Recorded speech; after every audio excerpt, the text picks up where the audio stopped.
Boa noite, irmãs e irmãos. A graça e a paz do Senhor esteja com todos nós. É sempre um prazer podermos estar na casa do Senhor, podermos nos encontrar, não é? E hoje todos nós estamos emocionados com o retorno do irmão Milton. É uma coisa que a gente nem pode falar muito.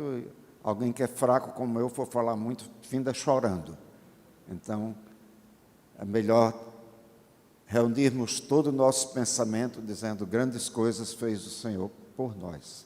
Grandes coisas tem feito, grandes coisas está fazendo, e grandes coisas o Senhor continuará a fazer por nós e por nossa igreja. Amém? Deus nos abençoe.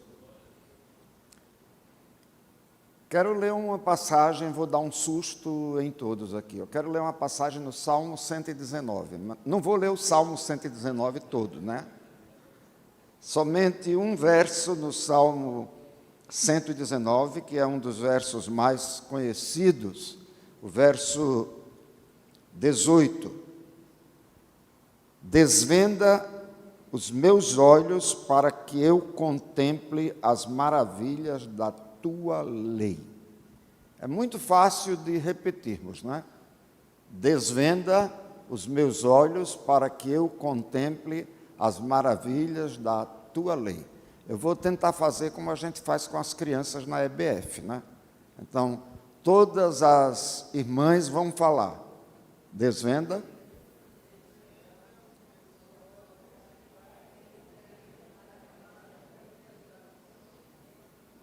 Agora os irmãos, desvenda.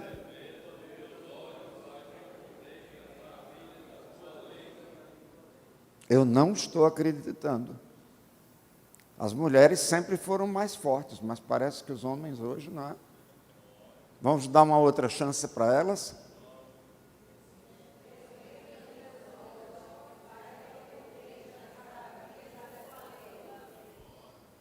Agora melhorou, né? Vamos falar todos juntos?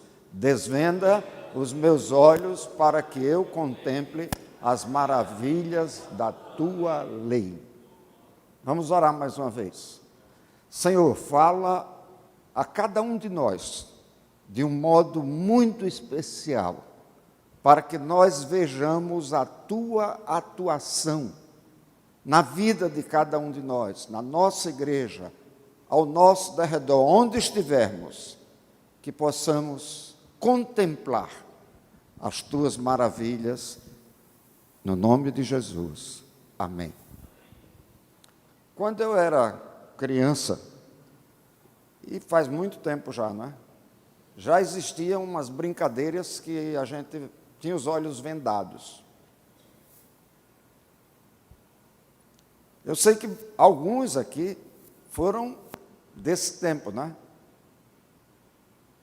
Tu foste? Muito bem. Então estamos juntos. Meninos e meninas brincando de que mesmo? Cabra cega. Cabra cega. Diz que em algumas regiões é chamado também de cobra cega. Mas na minha infância eu aprendi isso como cabra cega. O que é que mais nós brincávamos? Alguém lembra de uma outra brincadeira? Quebra-panela, quebra-pote, né? Pula corda com os olhos vendados também. Não. Aí é mais difícil, não é? Quebra-pote, quebra-panela. Bem, certamente vocês iriam se lembrar de várias outras brincadeiras. Desvenda os meus olhos. Uma oração do salmista ao nosso Deus, e uma oração que todos nós precisamos fazê-la. Abre os meus olhos, Senhor. O mundo está se movimentando num ritmo aceleradíssimo. às vezes terrível, tempo de guerra, tempo quando o inimigo muitas vezes está lutando contra nós, contra os nossos familiares, as nossas famílias, contra os nossos irmãos e contra a nossa igreja. E nesse tempo, quando nós pedimos ao Senhor que abra os nossos olhos, nós precisamos também pedir ao Senhor que nos dê a graça de ficarmos calados, só falarmos para proclamar as maravilhas que vêm dele. Chega muitas vezes de reclamação, chega de contar casos. Se eu for contar casos da minha vida, gente, são 77 anos, tem casos e mais casos e mais casos. Não dá para eu ficar contando essas coisas, não. Agora, o que glorifica o nome do Senhor, o que honra o nome do Senhor, o que vai ajudar pessoas a se aproximarem mais e mais do Senhor. Aí nós vamos abrir os nossos lábios e sem qualquer venda nos olhos, afinal nós não estamos numa brincadeira, a vida é algo realmente muito sério. Nós não podemos andar de olhos vendados.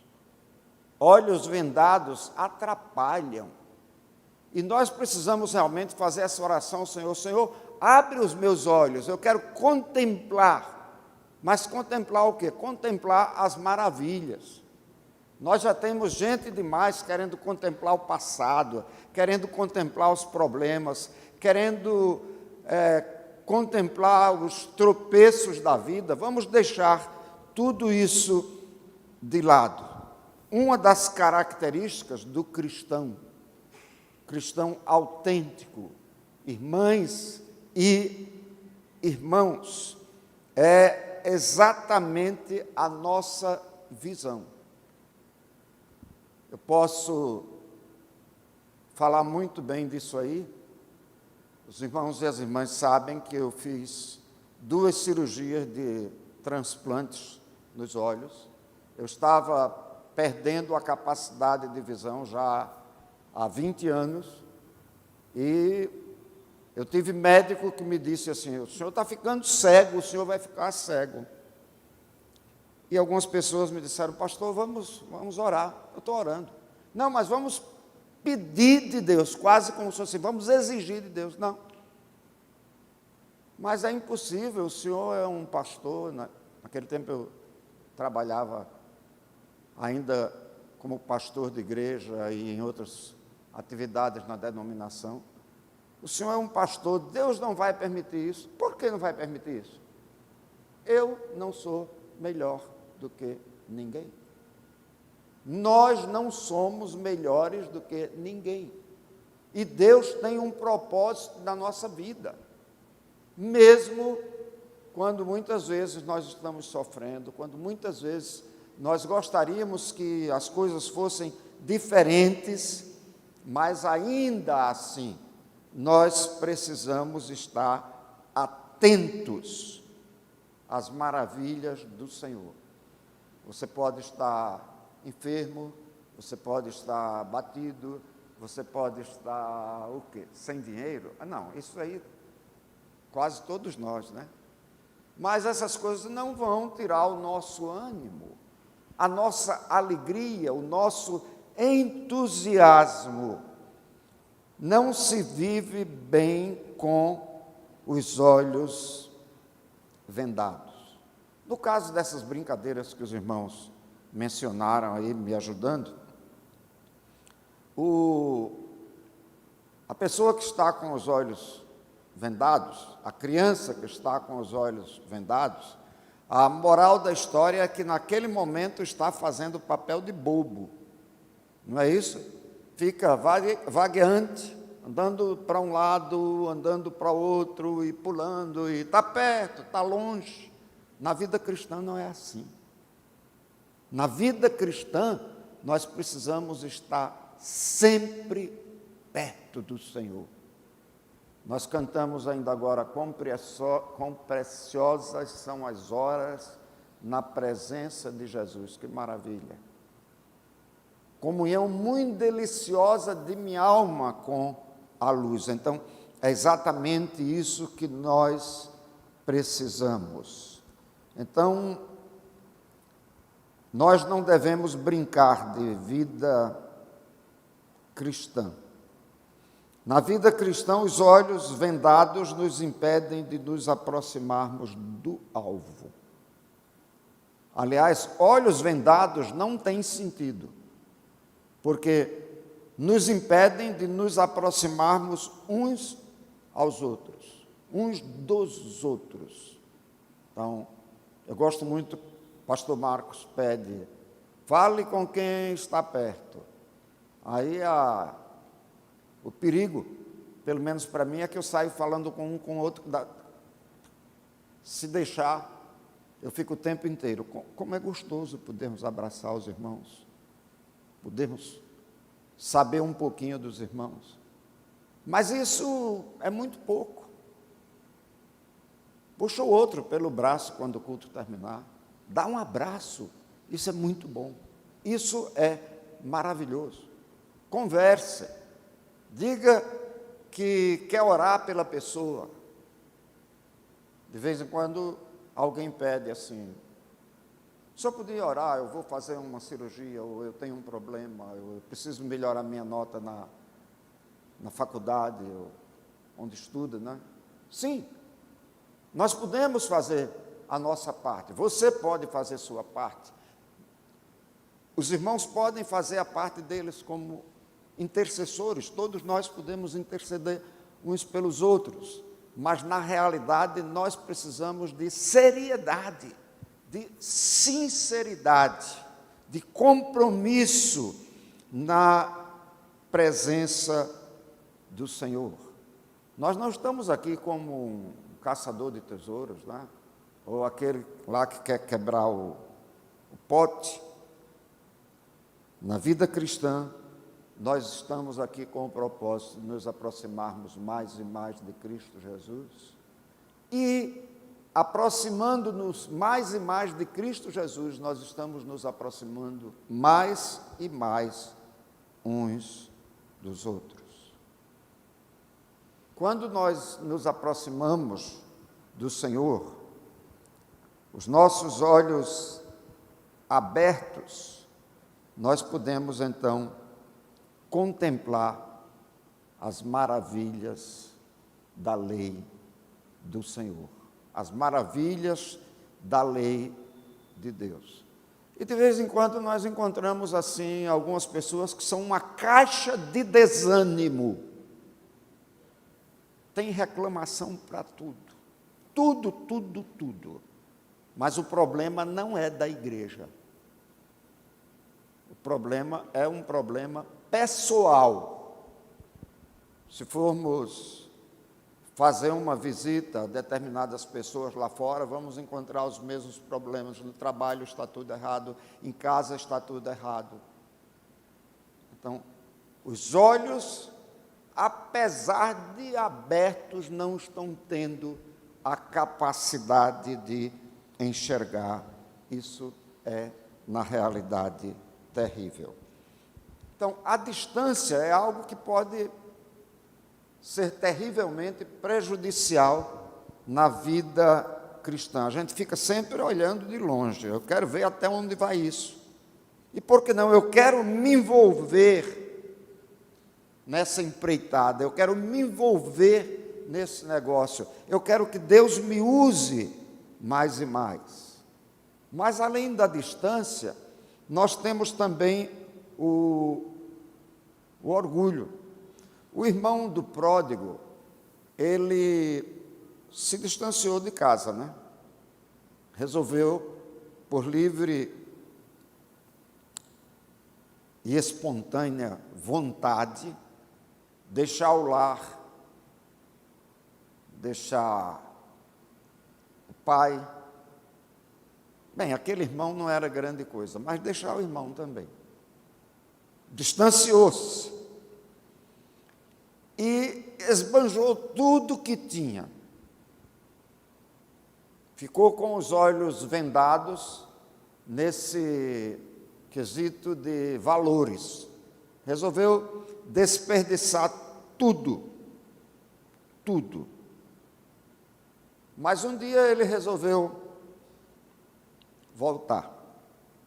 E aí nós vamos encontrar um outro problema sério, já não dele, mas do irmão. O problema do orgulho. O orgulho impede qualquer pessoa de contemplar as maravilhas do Senhor, de ver Deus agindo. Há um hino, eu acho que é de coral, que diz: Deus quer agir. Deus quer agir, Deus quer agir. No seu ser e no seu coração, Deus, é isso mesmo? Foi aprovado, né? Deus quer agir. E quantas vezes a gente vem só por vir? Não estou julgando ninguém. Vamos vencer a distância, vamos vencer o orgulho, vamos vencer o desânimo. O irmão do pródigo perdeu todas as bênçãos, porque ele foi tão orgulhoso que ficou do lado de fora. A bênção foi o outro voltar, mas a tristeza foi ele ter ficado fora, distante do Pai. Então, nós precisamos nos alegrar, meus irmãos. Vida cristã é vida de alegria. Porque antigamente não se batia palmas, antigamente não era assim. Gente, vamos deixar o antigamente lá para fora. Vamos viver o presente. É tempo de alegria, é tempo de estarmos na presença de Deus. Não dá para vivermos esse sentimento chamado saudosismo, né? No passado era assim, paparalá, na outra igreja que eu estava era assim. Imaginem no meu caso, que eu já devo ter aí uns mais de 60 anos, não de pastor, né? Mas mais de 60 anos de igreja.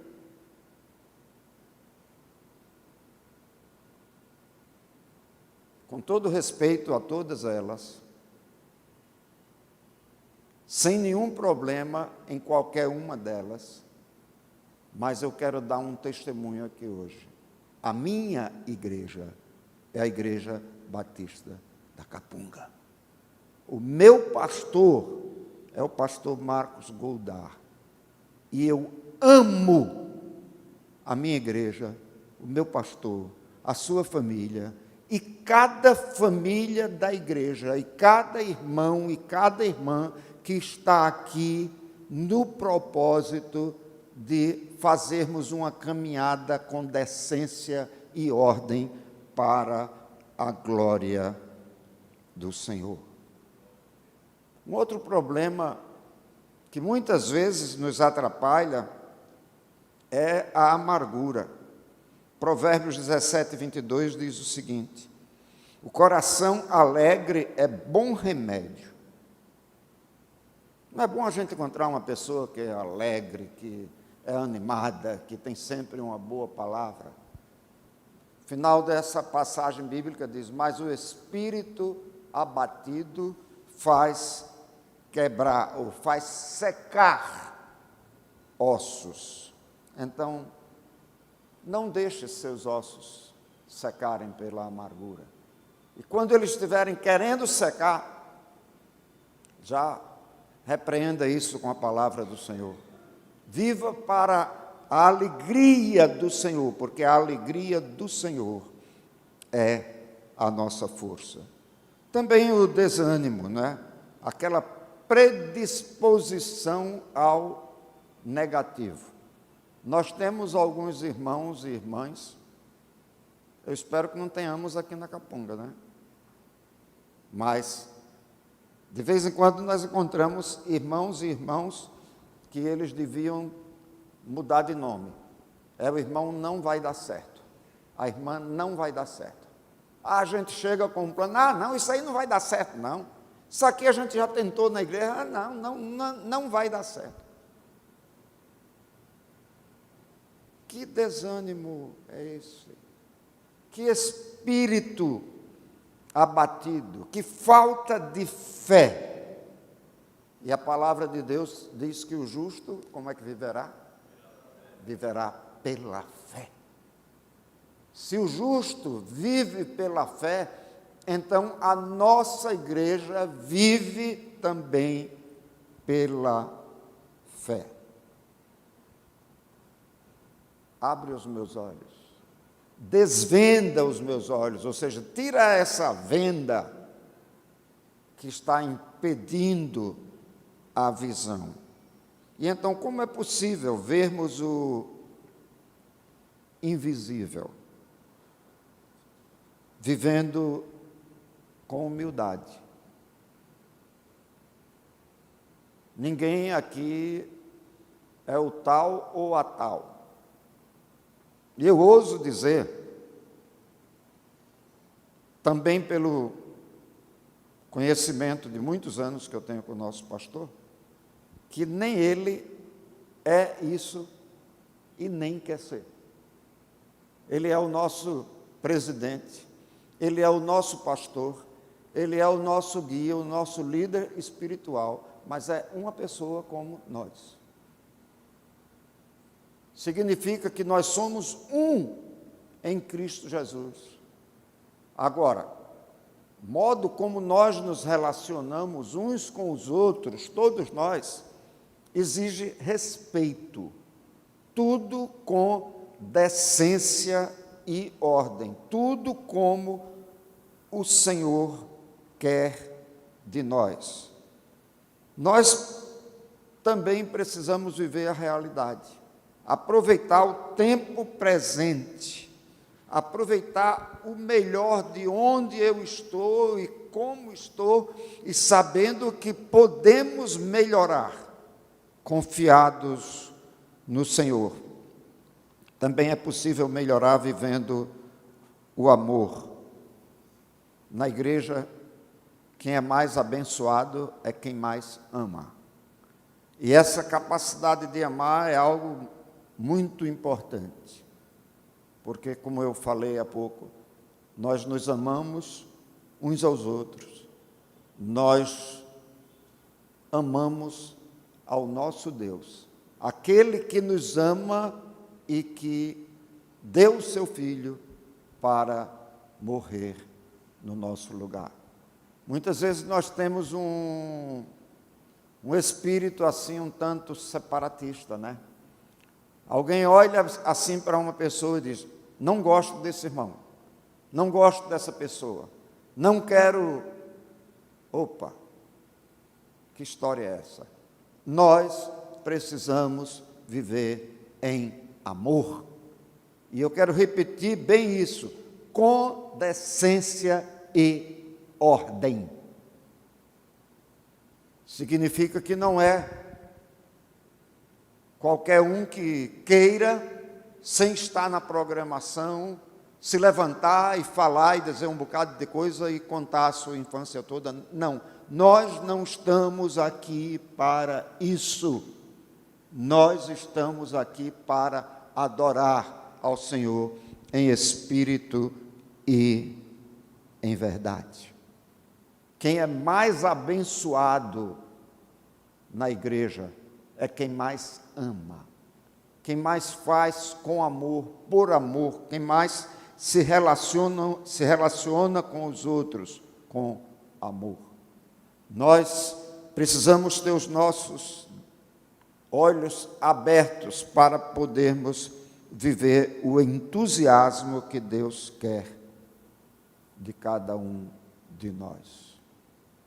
Nós precisamos ter os olhos abertos para podermos viver verdadeiramente pela fé, de tal modo que nós possamos ver Deus agindo. No segundo livro dos Reis, capítulo 6, há uma experiência muito interessante. Quando os exércitos do rei da Síria cercaram Samaria, o ajudante do profeta Eliseu estava muito aflito. Naquele momento, Eliseu orou pedindo ao Senhor que abrisse os olhos daquele homem. O problema é que a cidade estava cercada e ele estava vendo somente os inimigos, não é? Mais ou menos como o tempo que nós estamos vivendo hoje. Só ouvimos notícias de guerra nos últimos dias. E isso é triste. Mas nós não podemos nos fingir de surdos. Nós precisamos orar e pedir ao Senhor que haja. E a oração do profeta foi: peço-te que abras os olhos. Nós precisamos pedir ao Senhor que abra os nossos olhos, que desvende os nossos olhos. É a mesma oração do salmista. E aí nós vamos poder enxergar talvez algumas coisas que nem sempre nós enxergamos. As bênçãos de Deus. Deus está agindo. Milagres estão acontecendo e continuarão a acontecer. E aí nós pensamos naqueles discípulos no barco durante a tempestade, e eles pensavam que estavam vendo um fantasma, né? A situação já estava ruim, tempestade, então vem um vulto, é um fantasma. Quantas vezes nós parece que vemos fantasmas? Na realidade, era Jesus quem se aproximava para terminar com aquele problema, repreender o vento e o mar. Nós encontramos também aqueles dois que seguiam depois da morte de Jesus. Eles iam pelo caminho de Emaús e eles estavam cheios de tristeza, cheios de angústia, e eles estavam compartilhando dos problemas, quando Jesus se colocou no meio deles e começou a conversar com eles e começou a fazer-lhes algumas perguntas. Mas eles estavam com os olhos como que completamente vendados. Tudo era tristeza. Parece que toda esperança havia desaparecido. Só depois de terem ouvido a voz de Jesus, depois do partir do pão, é que eles tiveram a capacidade de dizer: não nos ardia o coração quando pelo caminho ele nos falava. Eu quero terminar com essa pergunta. Seu coração tem ardido algumas vezes? Deus está mexendo com cada um de nós. Nós temos tantas oportunidades na nossa igreja, tantos PGs, tantos estudos, tantos compartilhamentos, tantas mensagens. Que o Senhor nos ajude para que os nossos olhos sejam realmente abertos e sejamos bênçãos nas mãos dele. Amém.